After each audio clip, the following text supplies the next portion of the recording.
Leon here with the Songwriter's Mentor, and it's another beautiful winter day here in Asheville, so I thought I'd come back out here on the deck.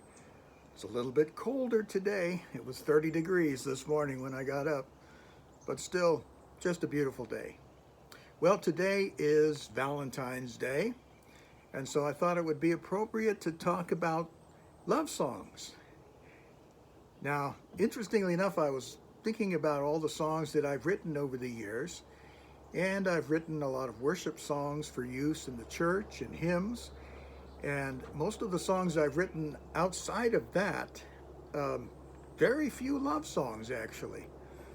Written a lot of songs about issues, and most of the stuff I've written, of course, is co-writing, and so I'm heavily dependent on lyricists to write songs. I've written a few lyrics myself, but I always like to collaborate with people who specialize in writing lyrics. So probably the closest I've come to love songs are some of the songs I've written with one of my writing partners, a lady by the name of Sandy Ferris. So I'm going to embarrass Sandy today. She's a romantic, which I think is just wonderful, and she writes very romantic lyrics for the most part, and so I've had the privilege of collaborating with her on a few songs, and they've been very romantic type songs. So that's the closest I've ever come to writing a straight ahead love song. But today I want to talk about one of the most controversial love songs that was ever written, and maybe you guys know it. If not, you should look it up on YouTube and listen to it. It's a song called "Havin' My Baby" by Paul Anka. Now, at first, I thought I would call this the worst love song ever written, but then when I listened to it again this morning, I realized, it's actually a very well written song, very well recorded and performed, although I must say it sounds a little bit like Daniel by Elton John. Has the same keyboard sound that goes through it. But this song actually generated quite a bit of controversy when it came out in 1974. Now, I'm using this book, The Wacky Top 40, as my reference book, and this is a lot of fun. It ranks the wackiest songs in the top 40 from number 40. Does it go to number 40? It starts with, the Wacky Top 40, of course. What am I thinking? The number one wackiest song is "They're Coming to Take Me Away," haha. But anyway, this song, Paul Anka's song, "Havin' My Baby," comes in at number 7.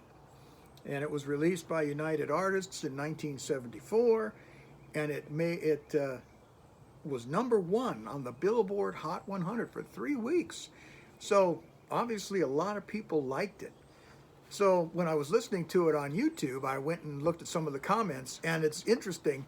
Some of them say, "Oh, this is the cheesiest song I've ever heard. This is horrible." And then other people say, "Oh, I played this for my wife when she was expecting our first child, and it's just lovely, and we love it."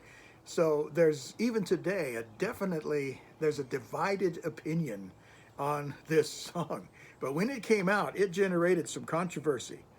So the guy who wrote the Wacky Top 40, fellow Bruce Nash and Alan Zulo, they said, "It seemed innocent enough. All Paul Anka wanted to do was write a tender tune celebrating pregnancy. Instead, he conceived a song that outraged pro-lifers, pro-choice advocates, and feminists alike, and climbed to the top of the charts at the same time." But I understand what Anka was doing, and Paul Anka, by the way, was one of the very first singer-songwriters. He really broke the mold when he was a teen idol in the 50s and 60s. He was writing his own material, which was very unusual in those days, because most artists there was like the Brill Building songwriters who were writing songs for these artists, but Anka was writing his own stuff. And he had a bit of a lull in his career, and so he wanted to rejuvenate his career. He was looking for a way to do that, and he thought about his wife and 4 daughters, and he said, "I had to come back with a big hit, and all I had to fall back on was my own experience." And so he wrote about what he considered a sentimental song about the impending joys of fatherhood. And that was actually a pretty original idea. I can't think of any other songs that used that particular theme of, hey, we're going to have a child, and this is going to be great. But I think where Anka made his first mistake was calling it Having My Baby.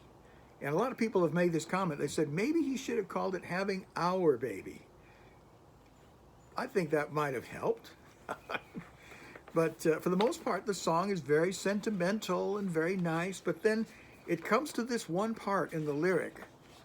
This is where people really had a problem.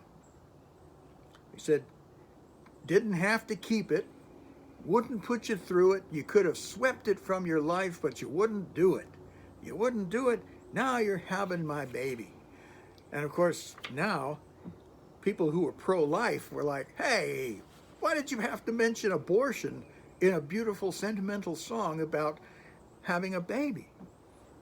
And but then the pro-choice advocates are like, oh, you know, he's being very patriarchal here. So there was a definite controversy over what many people considered an unapologetically proprietary tone. This man sounds like he owns this woman. You're having my baby.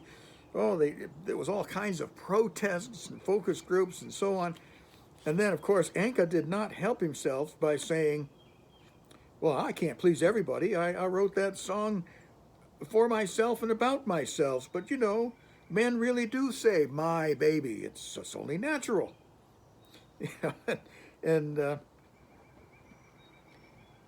let's see. Oh, then he didn't help matters when he told the press, I kind of got the flack I expected. We tested it on some chicks first.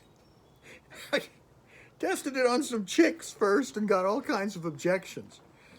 It just sounds like something an old hip entertainer would say. Hey, we tested it on some chicks. Yeah. Well, and let's see. Oh, the National Organization for Women awarded Anka one of its annual Keep Her in Her Place prizes. And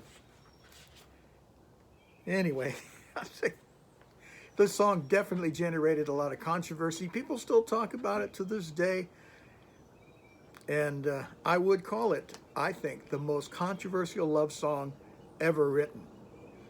But as a songwriter, it's actually very well written, very well produced, very well sung. And in fact, the woman who sings with him, I think her name is Odia Coates. Sadly, she passed away in 1991 of cancer. She was great, a great singer, and really adds a lot to the song. I think in some ways she even outshines Paul Anka, who's not a bad singer himself, but really brings something special to that particular song. So I think with a few tweaks to the lyric, this song probably wouldn't have generated quite so much controversy, controversy, if I want to say it like a British person. But it tickled me today to think about this particular song.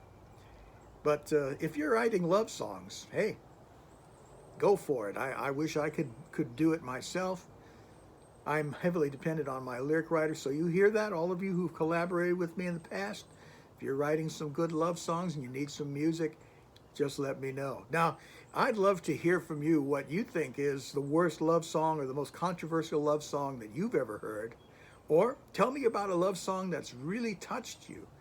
A love song that you really love and you listen to it and it makes you feel sentimental. It reminds you of how much you love your wife or your husband or your girlfriend or boyfriend for that matter.